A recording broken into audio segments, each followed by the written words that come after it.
ಮನೆ ಮುಂದೆ ಯಾಕೆ ರಂಗೋಲಿ ಹಾಕಬೇಕು ಗೊತ್ತಾ?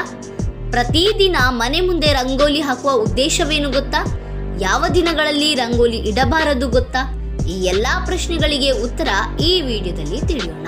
ಎಲ್ಲರಿಗೂ ಪ್ರೇರಣಾ ಚಾನೆಲ್ಗೆ ಸ್ವಾಗತ.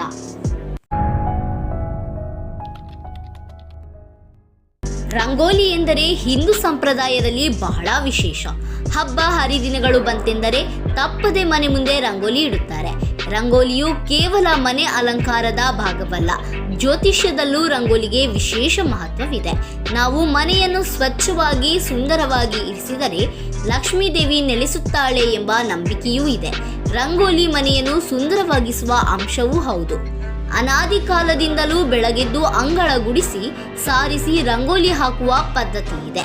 ಸೂರ್ಯಾಸ್ತಕ್ಕೂ ಮುನ್ನ ರಂಗೋಲಿ ಹಾಕುವುದು ಶುಭ ಸಂಕೇತ ಎಂದು ಹಿರಿಯರು ಹೇಳುವುದನ್ನು ನೀವು ಕೇಳಿರಬಹುದು. ಹಾಗಾದರೆ ಮನೆ ಮುಂದೆ ಪ್ರತಿದಿನ ರಂಗೋಲಿ ಹಾಕುವುದಕ್ಕೆ, ಇದರ ಮಹತ್ವ ಬಗ್ಗೆ ಜ್ಯೋತಿಷ್ಯ ಹೇಳುವುದೇನು ನೋಡಿ. ಮನೆ ಮುಂದೆ ಯಾಕೆ ರಂಗೋಲಿ ಹಾಕಬೇಕು? ಮನೆ ಮುಂದೆ ರಂಗೋಲಿ ಹಾಕುವುದು ದೇವರನ್ನು ಒಲಿಸಿಕೊಳ್ಳುವ ಕ್ರಮವೂ ಹೌದು. ರಂಗೋಲಿ ಹಾಕಲು ಕೆಲವು ಕ್ರಮಗಳಿವೆ, ಅದನ್ನು ತಪ್ಪದೆ ಅನುಸರಿಸಬೇಕು. ಮನೆ ಮುಂದೆ ರಂಗೋಲಿ ಹಾಕುವ ಮುನ್ನ ನೀರು ಚಿಮುಕಿಸಬೇಕು. ಇದು ನೆಲವನ್ನು ಸ್ವಚ್ಛ ಮಾಡುವ ಕ್ರಮವೂ ಹೌದು. ಮೊದಲು ಹೊಸ್ತಿಲಿಗೆ 2 ರೇಖೆಗಳನ್ನು ಎಳೆಯಲಾಗುತ್ತದೆ. ರಂಗೋಲಿ ಹಾಕುವ ಮುನ್ನ ಹೊಸ್ತಿಲಿನ ಮೇಲೆ ಗೆರೆಗಳನ್ನು ಎಳೆಯುವ ಹಿಂದೆ ಕೂಡ ಮಹತ್ತರ ಉದ್ದೇಶವಿದೆ. ಇದರಿಂದ ದುಷ್ಟಶಕ್ತಿಗಳು ಮನೆಯೊಳಗೆ ಪ್ರವೇಶ ಮಾಡುವುದನ್ನು ತಡೆಯಬಹುದು ಎಂದು ಜ್ಯೋತಿಷ್ಯ ಹೇಳುತ್ತದೆ. ಹೀಗೆ ಹೊಸ್ತಿಲಿಗೆ ಗೆರೆ ಎಳೆದು ಮನೆ ಮುಂದೆ ರಂಗೋಲಿ ಹಾಕುವುದರಿಂದ ಲಕ್ಷ್ಮೀ ದೇವಿ ಮನೆ ಒಳಗೆ ಇರುತ್ತಾಳೆ, ಮನೆಯಿಂದ ಹೊರ ಹೋಗುವುದಿಲ್ಲ ಎಂದು ಹೇಳಲಾಗುತ್ತದೆ. ಈ ರಂಗೋಲಿಯನ್ನು ತಪ್ಪಿಯೂ ತುಳಿಯಬಾರದು. ಹಲವರು ತಮ್ಮ ಮನೆ ಮುಂದೆ ಓಂಕಾರ, ಸ್ವಸ್ತಿಕ್, ಶ್ರೀ ಚಿಹ್ನೆಗಳನ್ನು ಹೋಲುವ ರಂಗೋಲಿಯನ್ನು ಬಿಡಿಸುತ್ತಾರೆ. ಹಿಂದೂ ಧರ್ಮದಲ್ಲಿ ಈ ಚಿಹ್ನೆಗಳು ದೇವರ ಸಂಕೇತ. ಆದರೆ ಈ ರಂಗೋಲಿಗಳನ್ನು ಎಂದಿಗೂ ತೊಳೆಯಬಾರದು.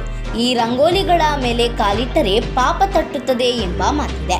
ತುಳಸಿ ಗಿಡದ ಬಳಿ ಯಾವಾಗಲೂ ಅಷ್ಟಪದ್ಮದಳದ ರಂಗೋಲಿ ಹಾಕಿ ದೀಪ ಹಚ್ಚಿದರೆ ಒಳ್ಳೆಯದು. ಇದರಿಂದ ಲಕ್ಷ್ಮೀ ದೇವಿ ಸಂತುಷ್ಟಗೊಳ್ಳುತ್ತಾಳೆ. ದೇವಾಲಯಗಳ ಮುಂದೆ ರಂಗೋಲಿ ಬಿಡಿಸುವುದರ ಮಹತ್ವ. ದೇವಸ್ಥಾನಗಳಲ್ಲಿ ರಂಗೋಲಿ ಹಾಕುವುದು ಸರ್ವಶ್ರೇಷ್ಠ. ವಿಷ್ಣು ಹಾಗೂ ದೇವಿ ಮುಂದೆ ರಂಗೋಲಿ ಹಾಕುವ ಮುತ್ತೈದೆಯರು 7 ಜನ್ಮಕ್ಕೂ ಮುತ್ತೈದೆಯರಾಗಿಯೇ ಸಾಯುತ್ತಾರೆ ಎಂದು ಪುರಾಣಗಳಲ್ಲಿ ಹೇಳಲಾಗಿದೆ. ದೇವಿ ಭಾಗವತ ಮತ್ತು ಬ್ರಹ್ಮಾಂಡ ಪುರಾಣವು ಇದನ್ನೇ ಹೇಳುತ್ತದೆ. ಬಣ್ಣಗಳ ಬದಲಿಗೆ ರಂಗೋಲಿ ಹಾಕಲು ಅಕ್ಕಿ ಹಿಟ್ಟು ಸೇರಿಸುವುದು ಉತ್ತಮ.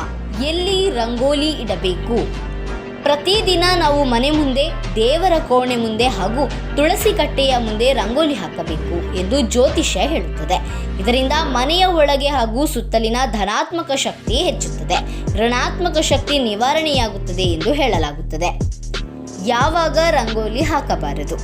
ಜ್ಯೋತಿಷ್ಯದ ಪ್ರಕಾರ ಮನೆಯಲ್ಲಿ ಯಾರಾದರೂ ವ್ಯಕ್ತಿ ಮರಣ ಹೊಂದಿದ್ದರೆ ಅಂತಹ ಸಂದರ್ಭದಲ್ಲಿ ರಂಗೋಲಿ ಇಡಬಾರದು. ಶ್ರಾದ್ದ ಕ್ರಮಗಳು ಮುಗಿದ ನಂತರ ಪುನಃ ರಂಗೋಲಿ ಇಡುವ ಪದ್ಧತಿಯನ್ನು ಮುಂದುವರಿಸಬೇಕು. ಈ ಮಾಹಿತಿ ನಿಮಗೆ ಇಷ್ಟವಾಗಿದ್ದರೆ ಲೈಕ್ ಮಾಡಿ, ಶೇರ್ ಮಾಡಿ, ಪ್ರೇರಣಾ ಚಾನೆಲ್ ಅನ್ನು ಸಬ್ಸ್ಕ್ರೈಬ್ ಮಾಡಿ. ಧನ್ಯವಾದಗಳು.